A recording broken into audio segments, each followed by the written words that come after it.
And with that, it is time for Coach's Comments, being brought to you by Southside Auto Tech, as we are joined now by the head coach of the Lincoln Stars, Rocky Russo, after this huge win on the road tonight, a 5-2 bounce back from the Stars to get the win against Sioux City.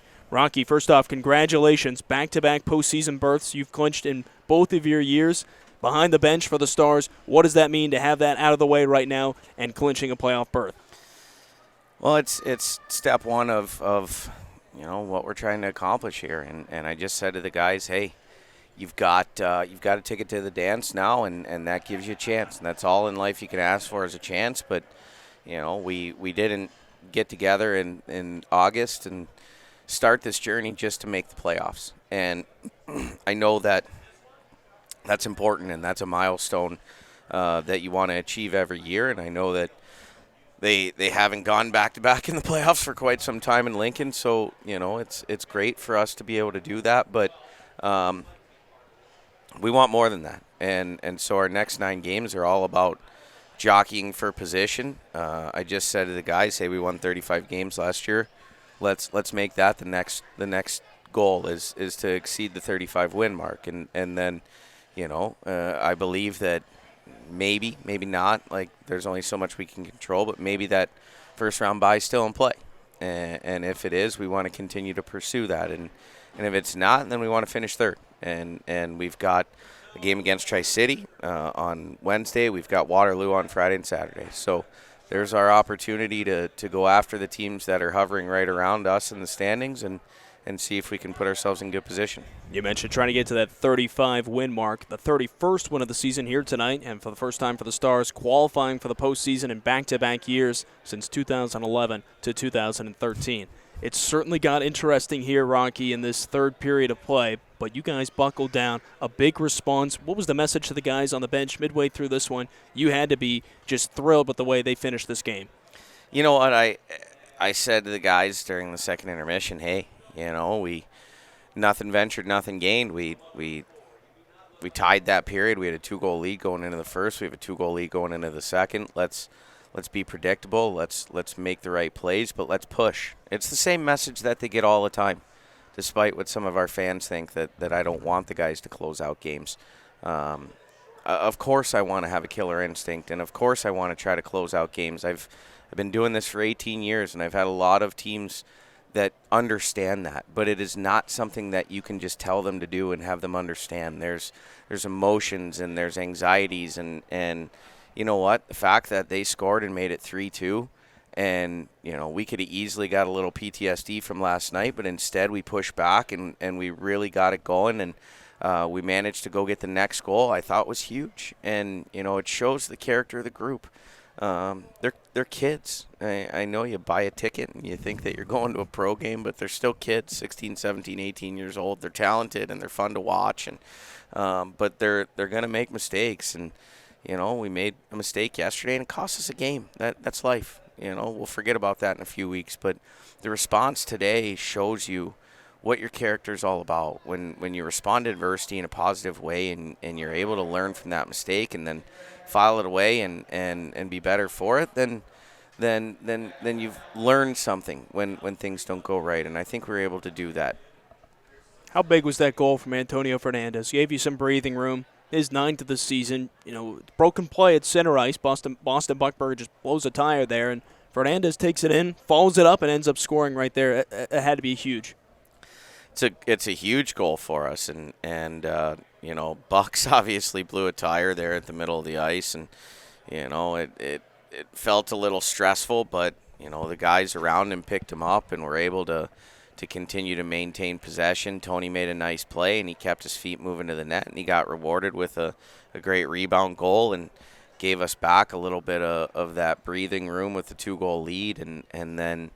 Obviously we saw what they were trying to accomplish with the 6-on-5 yesterday. They were very successful at it, but we were prepared for it, and I thought we did a great job of swarming and forcing a turnover, and then Dashel makes the right play. He just chips it into space. He's able to touch it, and what a selfless decision by Brennan, because Brennan could have just grabbed the puck and put it in the net, but he saw that it was going in, and he let it go for Dash to get the goal. So that, like that says all you need to know about Brennan Ali. He's such a great teammate. He's such a down to earth kid, and he's one of the guys that sees, hey, Dash is playing really well right now. He's a young guy, and he's having some success, and he gets a chance to ice the game with the empty netter, and he lets that one go in the net. So that little deal there that probably nobody noticed, it made me feel really proud about our group and how much they care for each other. You're right. That is big for Oliver. His second goal in as many days. Rocky, I want to talk about this. You guys did such a good job of your net front presence here tonight. 2 deflection goals in front. What did you like about the pressure being applied first in front of Croy Kokendorfer and then Samuel Arbon? First of all, I wouldn't want to be a goalie on that team. Right, like it's like musical goalies. They let in the third one, and they just know they're getting pulled. And Samuel Urban, what a great goalie. I don't know how you don't put him in the net every night. But he was outstanding yesterday. He was outstanding again today. But I thought Croy played fine.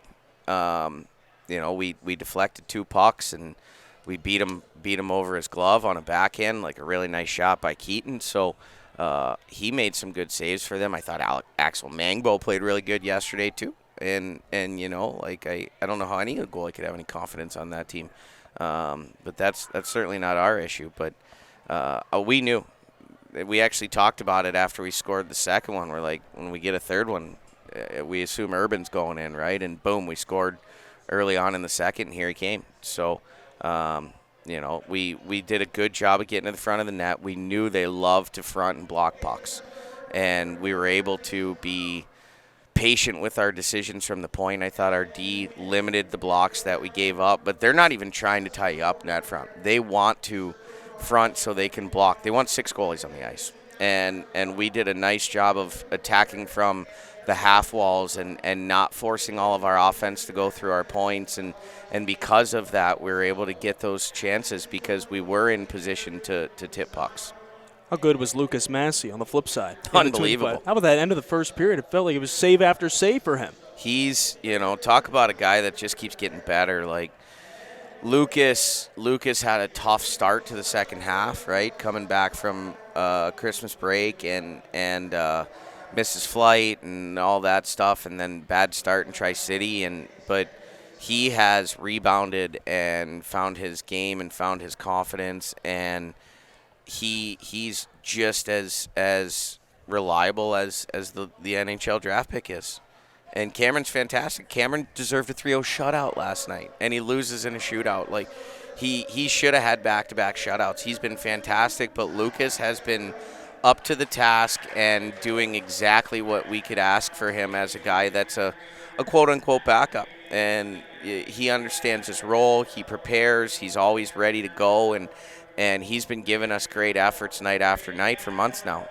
He's been fantastic. The goaltending seems like it's just really coming to its own these last few weekends as well. Well, Rocky, we appreciate the time. Congrats again on earning the postseason berth, and we will talk to you a lot this week beginning on Wednesday against Tri-City. Thanks, Joel. That was the head coach of the Lincoln Stars, Rocky Russo, joining us on Coach's Comments, brought to you by Southside Auto Tech.